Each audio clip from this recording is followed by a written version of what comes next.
तो understanding of lithium. Lithium row second में है, रो सेकंड में फर्स्ट कॉलम है। तो लिथियम में क्या मेन फीलिंग क्या है? मेन फीलिंग क्या है जो डीपेस्ट लेवल पे है, जिसकी वजह से वो एकदम क्लिंगिंग होता है? तो मेन फीलिंग है, लिथियम ये सोचता है, कहना एग्जिस्ट सेपरेटली। लिथियम में क्या है, कहना एग्जिस्ट सेपरेटली, मतलब ये पता है कि हम एग्जिस्ट कर रहे हैं। रो फर्स्ट तो उसने कंप्लीट कर ली, रो सेकंड की बात हो रही, और लेफ्ट साइड है। इसका मतलब क्या है कि लेफ्ट साइड होने का मतलब ये है कि रो सेकंड में कि एग्जिस्ट तो कर रहे हैं लेकिन सेपरेट नहीं एग्जिस्ट कर पाएंगे। Am I totally one with, I am totally one with something और समवन एल्स।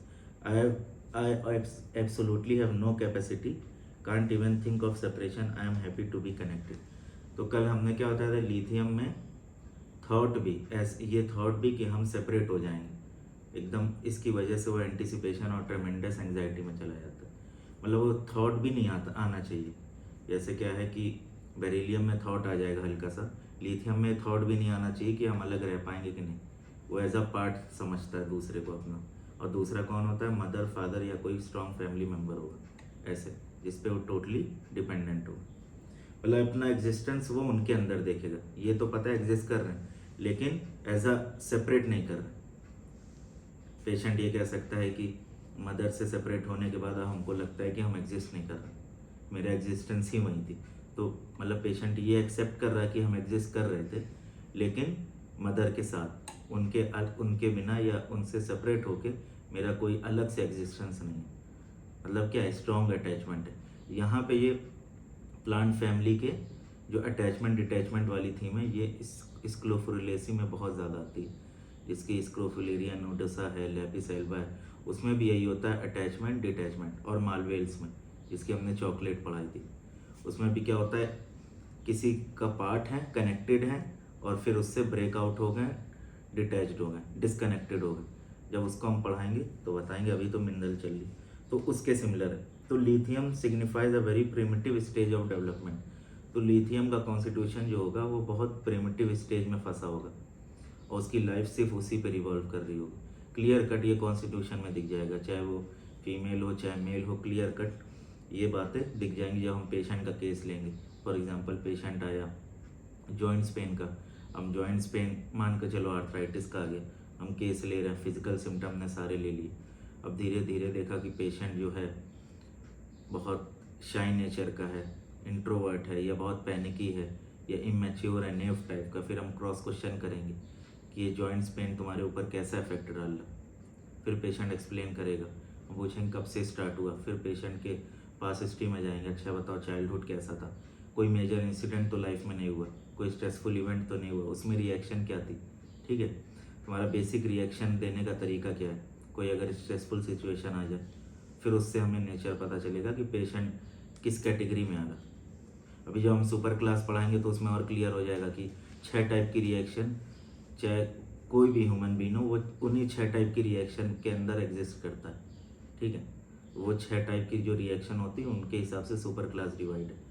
तो कोई particular group of human beings है, वो सुपर क्लास फर्स्ट में आएंगे, कुछ होंगे 7 में 5 में आएंगे, कुछ होंगे 6 में आएंगे। तो हम आगे पढ़ेंगे।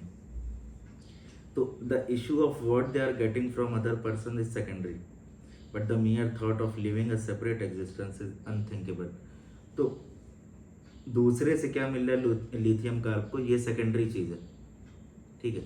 मेन जो कोर में है, जो कोर में प्रॉब्लम है लिथियम कार्ब के, वो क्या है कि I can not exist separately. उसका एक थॉट भी पेशेंट को जो है टोटल एंटिसिपेशन एंग्शियस स्टेट में डाल देता। Any thought of losing such support creates panic in them acute मियाज। तो लिथियम कार्ब को अगर हम देखेंगे, स्टेमोनियम एक्यूट मियाज का है, लिथियम कार्ब सोरिक मियाज में आएगी, एक्यूट में भी डाल सकते हैं। क्योंकि मिनरल किंगडम में क्या होता है, मिनरल किंगडम में हमको अलग से मियाज में नहीं सर्च करना रहता है, क्योंकि जो रेमेडी होती है वो ऑटोमेटिकली रो के थ्रू वो मियाज में फिट हो जाता है। लेकिन प्लांट में क्या होता है, फॉर एग्जाम्पल कोई पेपरेसी फैमिली की, तो उसमें हमको देखना रहेगा कि ये एक्यूट मियाज की रेमेडी है इस फैमिली से, या साइकोटिक की है, या टाइफॉइड की है, या लेप्रोसी की है, ट्यूबरकुलर की। तो प्लांट में जब हम वो पढ़ाएंगे तो उसमें अलग से हमको सर्च करना पड़ता है मियाज। मिनरल किंगडम में ऐसा नहीं होता। फिर उसके बाद दे आर वेरी चाइल्डिश। अब लिथियम कार्ब का पेशेंट बहुत अंडर प्रेस्क्राइब रेमेडी है, बहुत ही ज़्यादा, और अंडर प्रेस्क्राइब रेमेडी होने की वजह ये है क्योंकि इसका माइंड अगर हम देखें तो ओल्ड जो क्लासिकल होम्योपैथ्स हैं जो उनमें ये उस लेवल पे माइंड इसका प्रूव नहीं है जैसे कि कैलकेरिया कार्ब वगैरह का, ठीक है। तो बहुत ज़्यादा अंडर प्रेस्क्राइब्ड है, लेकिन मेरे हिसाब से अगर हम देखें तो बहुत कॉमनली प्रेस्क्राइब्ड होनी चाहिए। अगर जो इसका मेंटल स्टेट है तो ये बहुत कॉमनली प्रेस्क्राइब्ड होनी चाहिए, स्पेशली फीमेल्स में, और ख़ासतौर से जो एंशियस फीमेल्स होती हैं। जनरली आदमी उसमें पल्साटीला, कैलकेरिया कार्ब और इग्निशिया नेट्राम्योर दे के किनारे हो जाते। तो इसमें अगर हम देखेंगे तो लिथियम कार्ब बहुत अंडर प्रेस्क्राइब्ड है, लेकिन अगर हम ऐसे समझ रहे हैं तो हमको क्लियर कट समझ में आ जाएगा। क्योंकि लिथियम कार्ब जनरली लोग कैसे देते हैं कि हार्ट की दिक्कत है, वेल्वुलर हार्ट डिजीज में दे देते हैं, रूमेटॉइड आर्थराइटिस में दे देते हैं, गाउट में दे देते हैं, रूमेटिज्म में दे देते हैं, और तुम्हारा स्टोन में दे देते हैं।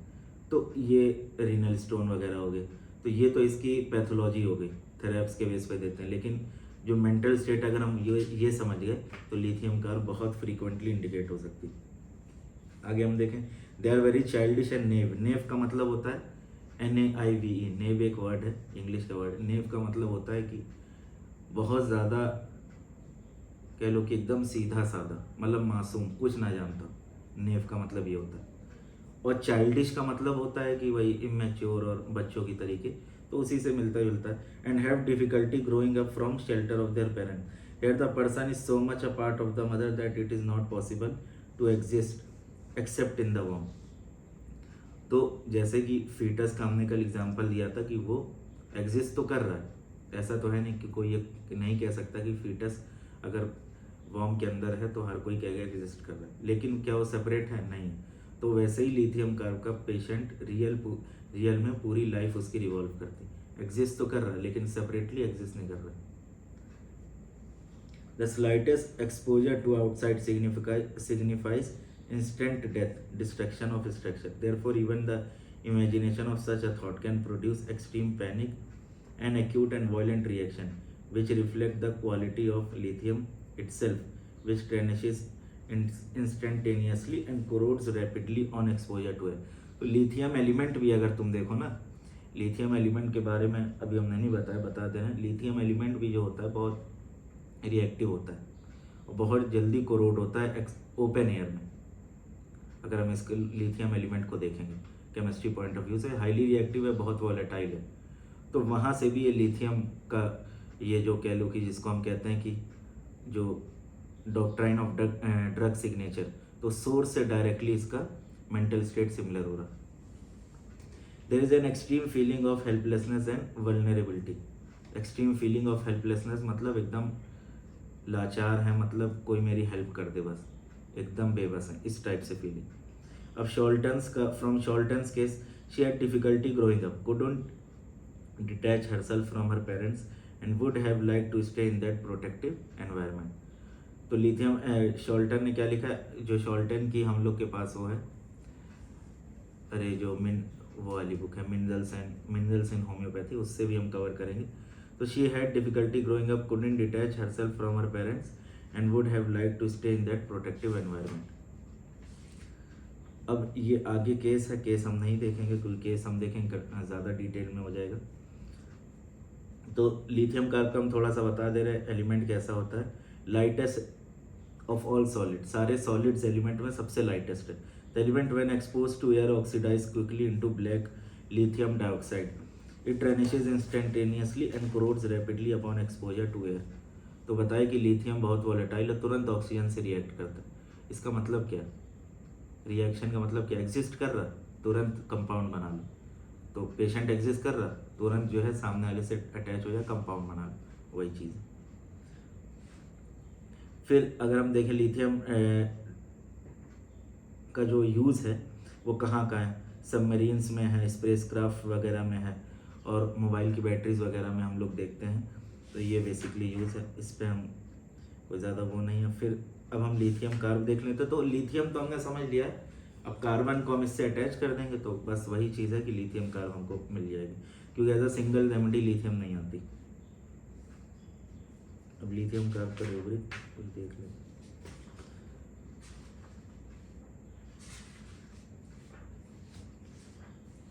हो गया, रहने दो। तो अब लिथियम कार्ब हम लोग मटीरिया मेडिका फिजिकल से देख लेते हैं। तो इसका एक्शन सबसे पहले हम देखते हैं क्लिनिकल में क्या क्या। एल्ब्यूमिनूरिया है, मतलब प्रोटीन लॉस थ्रू यूरिन है। एन्यूरिज्म है, एन्यूरिज्म का मतलब बलूनिंग ऑफ आर्टरीज, जिसकी वजह से क्या होता है, फिर कभी कभी वो रप्चर हो जाता है तो इंटरनल हिमरेज हो जाता है। Angina pectoris, myocardial infarction. Barber's itch, tinea, ठीक है। फिर उसके बाद ब्यूबो, ब्यूबो का मतलब कि इंडिरेशन ऑफ तुम्हारा ग्लैंड्स हो गया, ये मेसेंट्रिक रीजन का या ग्रोइन रीजन का, ये सारी चीज़। कोराइजा, सिस्टाइटिस, डिप्रेशन वगैरह, gout, maniac depression, uric acid diathesis, osteoarthritis, kidney disorder, heart disorder, obesity, prostatitis, spleen disorder, syphilis, urethritis. फिर उसके बाद हेमियोपिया, हेमियोपिया इसका इंपॉर्टेंट है, हर्निया, हेडेक्स। तो अब हम देखेंगे कि लिथियम कार्ब का एक्शन सबसे ज़्यादा अगर हम देखें तो 3 जगह है। एक तो हार्ट हो गया, मसल्स हो गया, जॉइंट्स हो गया, ये 3 जगह पे बहुत ज़्यादा है। और कल हमने बताया था कि रो 2 का एक्शन सबसे ज़्यादा कहाँ है, लंग्स पे, स्किन पे। लेकिन लिथियम कार्ब का स्पेशली जो है अगर हम देखें हार्ट पे, मसल्स पे, जॉइंट्स पे, इन पे ज़्यादा। यूरिक एसिड डायथेसिस है इसकी। यूरिक एसिड डायथेसिस का मतलब होता है, डायथेसिस का मतलब है कि प्रोन टू, मतलब टेंडेंसी होती है उस चीज़ के लिए। तो यूरिक एसिड डायथेसिस का मतलब कि पेशेंट के अंदर ये टेंडेंसी है कि उसके अंदर यूरिक एसिड की डायथेसिस है। इसका मतलब ये हुआ कि जो सिम्टम्स है रूमेटिज्म के, जॉइंट्स पेन के, आर्थराइटिस के, इसके के लिए ज़्यादा प्रोन टू है सफरिंग के लिए, ना कि जैसे फॉर एग्जांपल हाइड्रोजनॉइड डायथेसिस है या हिमरेजिक डायथेसिस है, तो वो दूसरी हिमरेजिक में मतलब वो पेशेंट जो है हिमरेज की तरफ ज़्यादा प्रोन टू, ये मतलब होता है डायथेसिस का। अब हेरिंग ने फर्स्ट इसकी प्रूविंग की थी।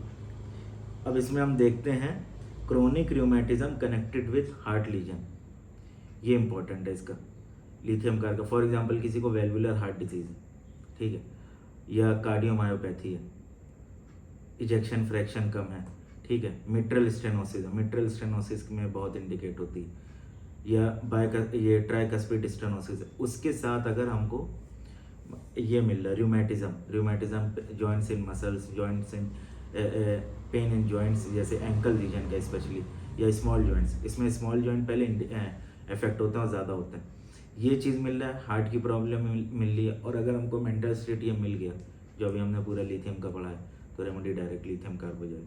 मतलब हमको ये देख के नहीं परेशान होना है, घबराना है कि अरे हार्ट का केस है क्या हो जाएगा, ठीक है।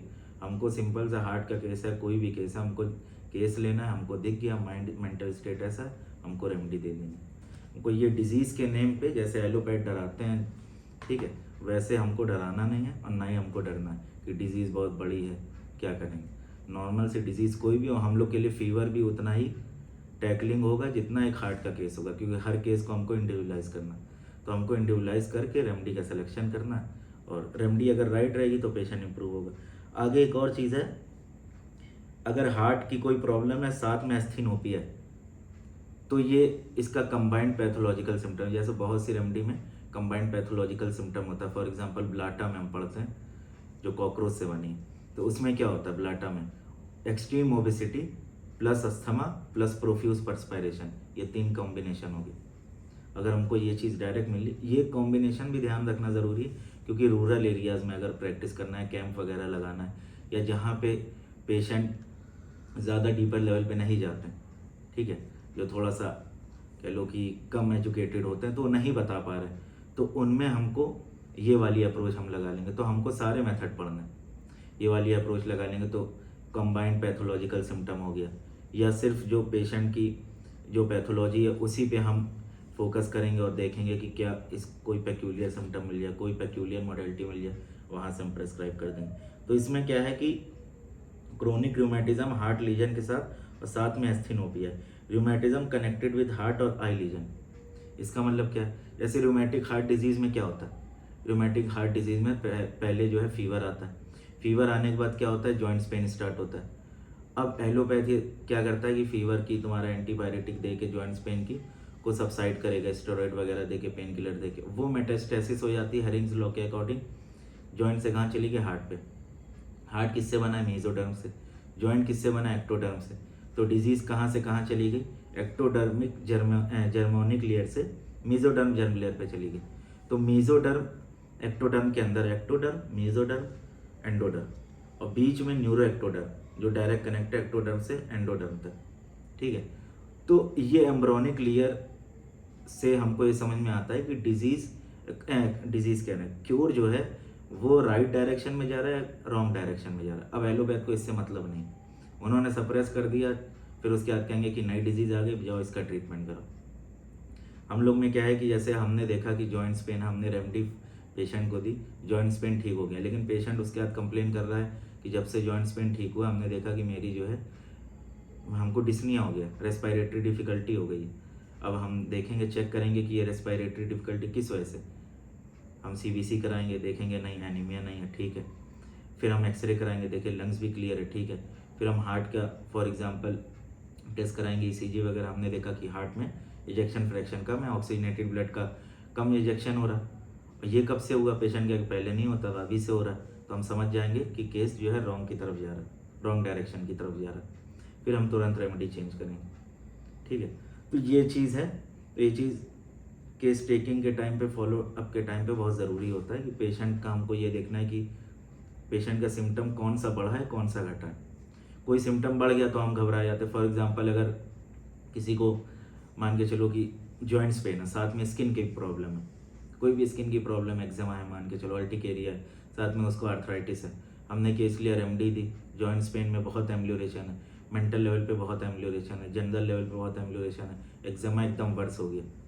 अब जो है, जो पेशेंट होगा वो तो पैनिक होगा, क्योंकि स्किन का क्या है, कॉस्मेटिक इशू बहुत रहता है कि अगर लोग देखेंगे क्या कहेंगे, लेकिन हमको पैनिक नहीं करना, हम प्लेसिबो वगैरह दे के उसको वो कर देंगे। फिर आगे arthritic complaints accompanied with heart और आई सिम्टम, ये इंपॉर्टेंट है कि आर्थराइटिक कंप्लेन अगर हार्ट के साथ या आई के साथ मिल ली, ये इसका पैथोलॉजिकल कॉम्बिनेशन हो गया, जहाँ से हम डायरेक्टली इसको दे सकते हैं। Recurring attack of acute inflammation of small joint, ठीक है, सडन स्मॉल जॉइंट में इन्फ्लेमेशन हो जाना, जैसे ये उंगलियां हो गई, रिस्ट हो गई, मेल्यूलस हो गया, ठीक है। फिर उसके बाद टो हो गया, बिग टो हो गया, यहाँ पे इन्फ्लेमेशन हो गया सडन, ठीक है। एक्यूट गाउट हो गया या एक्यूट आर्थराइटिस हो गई, तो उसमें जो है ये इंडिकेट होती। होल बॉडी फील सोर एंड हैवी, अब ये सब हमको सिम्टम थोड़ा बहुत ध्यान रखना है, क्योंकि ये याद करने वाला है थोड़ा। Pressing from with in outward in head, ये कहाँ से आया? कल बता रहे थे ना कि कार्बन सर्विक्स तक आके टच कर गया, तो अंदर से ऐसा लगता है कि कोई बाहर की तरफ, मतलब कोई चीज़ निकलना चाह रही। कार्बन में जितने भी पेन होंगे मोस्टली बर्स्टिंग होंगे, अंदर से बाहर की तरफ निकलना चाह रही। फिर violent sharp pain as from red hot needle, joints pain, इसका लिथियम कार्ब में क्या है कि जैसे कि कोई रेड हॉट नीडल पियर्स कर रही है। ये किसके सिमिलर है? अर्टिका यूरेंस और एपिस मेलिफिका, और भी बहुत सी रेमडी में, लेकिन ये दो टॉप में आएंगे। फिर अगर हम देख लें इसका, ये सारी ब्रूज स्पॉट वगैरह, ठीक है। माइंड हमने बता दिया, माइंड हम फिर नहीं जाएंगे, कवर नहीं करेंगे। Maniac, depression, OCD, claustrophobia. फिर अब हम आते हैं किडनी पे। किडनी में क्या है कि urine scanty with much thirst, ये इंपॉर्टेंट है। मतलब स्कैंटी यूरिन है, ये पेक्यूलियर हो गया कि यूरिनेशन कम हो रहा है, यूरिन स्कैंटी हो गया, लेकिन उसके साथ थर्स्ट ज़्यादा लग रही। तो अब फॉर एग्जांपल कोई पेशेंट है, उसको रीनल कोलिक हो गया, रीनल कोलिक किसकी वजह से हो रहा है? कैलकुलाई की वजह से हो गया, और पेशेंट ये कह रहा है कि मेरी थर्स्ट बढ़ गई है, पेशाब नहीं हो रहा, पानी खूब पी रहे हैं, पेशाब नहीं हो रहा। हमने और सिम्टम्स देखें, लिथियम कार्ब दे दी। तो ये लिथियम कार्ब का बहुत पेक्यूलियर सिम्टम है कि urine scanty with much thirst, urine with red brown sediment, red brown sediment. Blood अलग चीज़ है, ब्लड तो आएगा, एक तो हमने देख लिया आरबीसी कास्ट सेल से आ रहे हैं, ठीक है, एरिथ्रोसाइट आ रहा है, वो तो अलग चीज़ है। एक रेड ब्राउन सेडिमेंट का मतलब ये हुआ कि यूरिन टर्बेट कलर का, ऐसा नहीं कि जैसे ईंटे को अगर हम पानी में डुबो दें तो जो कलर आएगा उस टाइप का colour. Heart symptom worse bending forward and better after urinating, ये इंपॉर्टेंट है। अब ये हम कैसे समझेंगे? फॉर एग्जांपल कि पेशेंट ये कह रहा है कि मेरे, मान के चलो कि पेशेंट ये कह रहा है कि मेरे चेस्ट रीजन में पेन होता है, या मेरे रेस्पिरेटरी डिफ़िकल्टी रहती, यूरिनेशन करते हैं, यूरिन जैसे ही होता है मेरी सांस जो है फूलना कम हो जाती। अब हम रूब्रिक क्या डालेंगे, रेस्पिरेशन डिफ़िकल्ट, यूरिनेशन, एम्ब्ल्यूरेशन, रूब्रिक डाल लिया हमने, चेक किया, फिर उसके बाद हम और डिफ्रेंशिएट कर लेंगे। हेडेक बेटर वाइल ईटिंग, ये इंपॉर्टेंट है इसका, हेडेक ईटिंग से बेटर होगा, ये भी जनरली पेक्यूलियर है। अगर किसी का सर दर्द होगा खाने का मन नहीं करेगा, लेकिन इसमें क्या है, हेडेक है और खाने के बाद हेडेक एम्ब्ल्यूरेट हो रहा।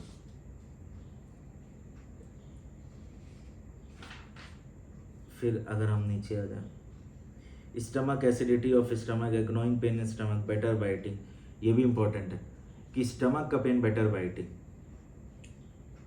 स्टमक का पेन बेटर बाइटिंग, पेन हो रहा है स्टमक में, और स्टमक का पेन कुछ भी हो सकता है इसी, क्योंकि मटीरिया मेडिका में तुमको ये नहीं लिखेगा कि duodenal ulcer pain better by eating, क्योंकि बाय पैथोलॉजी नहीं हम लोग रेमेडी का प्रिस्क्रिप्शन करते हैं, हमको सिम्टम्स चाहिए। तो स्टमक पेन बेटर बाइटिंग, अब स्टमक पेन गैस्ट्राइटिस का हो, फ्लैचुलेंट कोलिक हो सकता है, ड्यूरनल अल्सर हो सकता है, ठीक है। तो इस टाइप का अगर कोई भी पैथोलॉजी है लेकिन पेन क्या है कि बेटर बाइटिंग है, और साथ में हम कॉन्स्टिट्यूशन भी, क्योंकि जब डीपर लेवल पे पैथोलॉजी होती, अब किसी को डिओर्नल अल्सर है, तुम सिर्फ पर्टिकुलर्स देख के रेमेडी दोगे तो टेम्पररी रिलीफ हो जाएगा, क्योर नहीं होगा, हमको जो है कॉन्स्टिट्यूशनल रेमेडी उसके साथ देनी है। अब इसका कंपैरिजन अगर हम देखें ये नॉर्मल फिजिकल लेवल पे, तो किसके किसके सिमिलर है, बेंजोइक एसिड के, लाइकोपोडियम के। बेंजोइक एसिड का क्यों, यूरिक एसिड डायथेसिस है उसकी भी, लाइकोपोडियम के सिमिलर है उसकी भी वही डायथेसिस है, कैलकेरिया कार्ब के भी सिमिलर है फिजिकल लेवल पे। और मेंटल लेवल पे हमने बता ही दिया किसके किसके सिमिलर होगी। मेंटल लेवल पे कल हमने बताया था स्टेमोनियम, बोरेक्स, और एनिमल से टेस्ट्यूडो, हेरमैनी, ठीक है। और कौन सी, बर्ड रेमेडी से कोई आएगी क्या, बर्ड रेमेडी से तो नहीं। फिर प्लांट में और कौन कौन सी आएगी, पेपरेसी फैमिली की आएगी, रेननकुलेसी की आएगी जिसकी एकोनाइट है, पल्साटीला वगैरह। तो मेंटल स्टेट, एकोनाइट का मेंटल स्टेट, हाँ इसके सिमिलर हो सकता है, एकोनाइट में बहुत फ्राइड, फियर, टेरर होता है, ठीक है। पैथोलॉजी तो उसकी अलग है, तो मेंटल स्टेट इन रेमेडीज के सिमिलर होगा। और एक और चीज़ है, heaviness better while eating, heaviness eating से बेटर हो रही। फॉर एग्जांपल पेशेंट कह रहा है कि मेरा पेट भारी रहता है, ठीक है, कार्बन है, हैवीनेस मिलेगी, फ्लैचुलेंस है। और पेशेंट कह रहा है कि मेरा पेट भारी रहता है, हम खाना खा लेते हैं, मेरा पेट भारीपन खत्म हो जाता है, तो हैवीनेस एम्ब्ल्यूरेटेड बाय ईटिंग, ये बहुत कम रेमेडीज में होगा। फिर according to Allen, lithium lactate has been found valuable for sub acute rheumatism of shoulder joint. Lithium lactate एक इसी का कंपाउंड है कि सब एक्यूट रूमेटिज्म अगर शोल्डर का हो जाए तो एज इसको हम शॉर्ट एक्टिंग रेमेडी स्पेसिफिक दे सकते हैं। शोल्डर का अगर मान के चलो सडनली शोल्डर पेन हो जाए या फ्रोजन शोल्डर हो जाए, फ्रोजन शोल्डर तो थोड़ा अलग हो गया, या स्टिफनेस आ जाए, ठीक है, तो वहाँ पे लिथियम लैक्टेट हम दे सकते हैं। और बाकी लगभग कंप्लीट हो गई।